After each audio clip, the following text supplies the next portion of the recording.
आपका SRSIT gauge Meerut YouTube channel पर welcome है। हमारा जो सब्जेक्ट वो BCA 4th सेमेस्टर के स्टूडेंट्स के लिए है। सब्जेक्ट हमारा सॉफ्टवेयर इंजीनियरिंग चल रहा है। यूनिट हमारे इसमें सेकंड है। टॉपिक हमारा DFD डेटा फ्लो डायग्राम। तो ये आपका बहुत इंपॉर्टेंट टॉपिक है जो आपका एग्ज़ाम में पूछा ही जाता है हर बार। तो स्टार्ट करते हैं।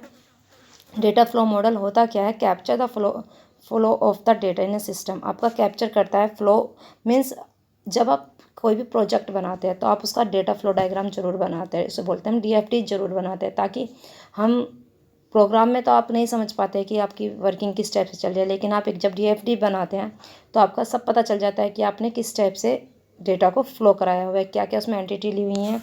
ठीक है, इस टाइप से सभी चीज़ें उसमें पता होती हैं। अब ये सब चीज़ें पता होने के बाद जब हमें पता होगा तो हम क्या करेंगे?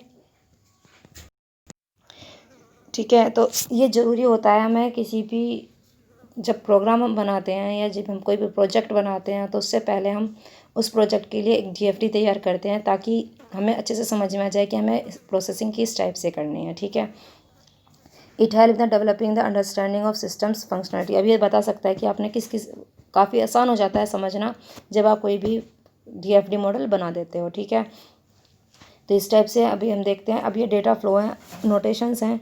तो इसमें हम देखते हैं क्या है, प्रोसेसिंग है, हमारी प्रोसेस हो रहा है। जब भी कोई डेटा प्रोसेस होगा तो आपको जब भी कोई डेटा प्रोसेसिंग करना है तो आपको ये वाला नोटेशन लेना है। ठीक है, जब अब भी आपको फ्लो ऑफ डेटा इंफॉर्मेशन देनी है तो आपको ये वाला नोटेशन लेना है। ठीक है, अब जब डेटा स्टोर करना हो तो आपको इस टाइप से एक डेटा स्टोर करने का एक सिंबल बनाना है। ठीक है, ये एक्सटर्नल एजेंट है, मतलब बाहर से जो आया हुआ है, कस्टमर भी बोल सकते हैं आप, कुछ भी जो बाहर से आया हुआ है वो ये एक्सटर्नल एजेंट जो बाहर से कोई एजेंट आया हुआ है। तो ये हमारे पास नोटेशंस हैं। अब इन्हें बाय वन देख लेते हैं किस टाइप से। वैसे इनका काम यही है। तो अभी हमारा पहला ही हमारा क्या है, डेटा स्टोर। तो डेटा स्टोर के हम कैसे करते हैं? डेटा स्टोर क्या है हमारा? डेटा स्टोर क्या क्या डेटा होता है, पहले आप ये देखो।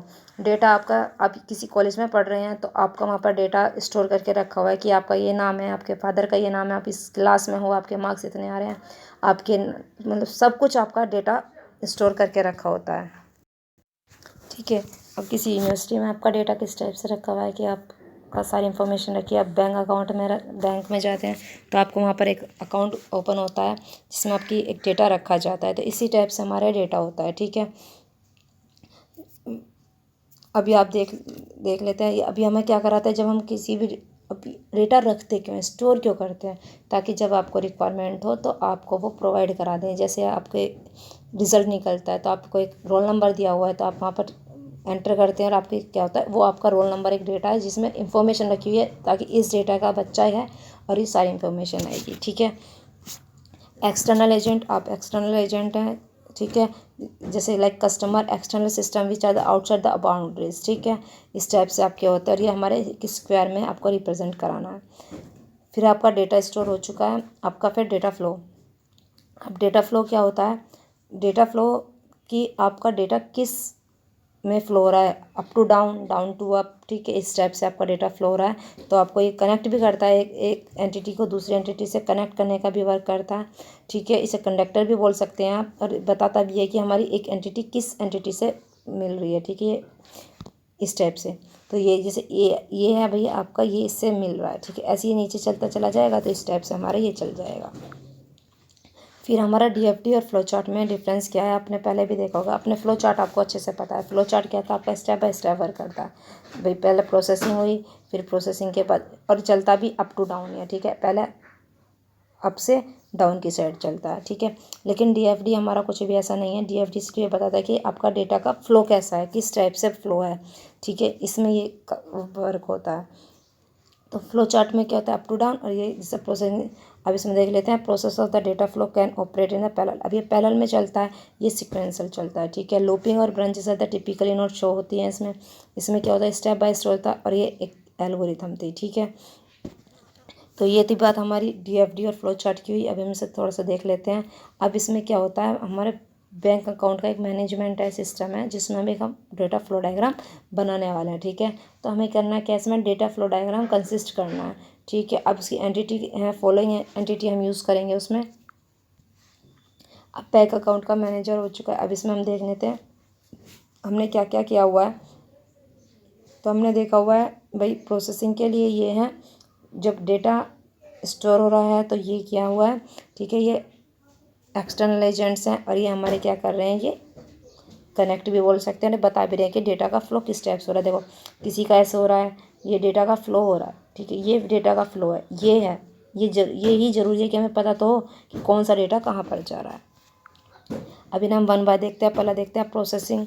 अब प्रोसेसिंग में क्या होता है, जैसे अब क्या करते हैं, काउंसलिंग करते हैं अकाउंट बैलेंस की, डिपॉजिट फंड देखते हैं अकाउंट में, पे इन बिल, तो ये हमारे सारे प्रोसेसिंग है। अभी बता दिया आपके पास प्रोसेसिंग है, एक्सटर्नल एजेंट है, आपके बैंक होते हैं, क्रेडिटर होते हैं, एम्प्लॉय होता है, अदर इनकम सोर्स होते हैं, ठीक है। अब डेटा स्टोर आप किस किस टाइप से करेंगे, अभी मैंने आपको बताया था कि आपका जो मंथली अकाउंट सिस्टम है, बैंक अकाउंट्स हमारे स्टोर करके रखेंगे, हम अकाउंट ट्रांजेक्शन देखेंगे, इस टाइप से ही होता है। अब देखो ये क्या होता है, इसमें है क्या, आप ये मत सोचना कि आपको इसी तरीके से ये बनाना है, ऐसा कुछ नहीं है, आप अपने तरीके से बना सकते हैं। बस याद ये रखना है कि जब भी आप प्रोसेसिंग करें तो आप ये वाली एंटिटी लेंगे, जब आपको डेटा स्टोर करना है तो आप ये एंटिटी लेंगे, ठीक है, जब आपको अदर एक्सटर्नल एजेंट यूज़ करना है तो आप ये एंटिटी लेंगे, और ये डेटा का फ्लो बताएंगे कि आप ये डेटा किस टाइप से फ्लो कर रहे हैं, ठीक है।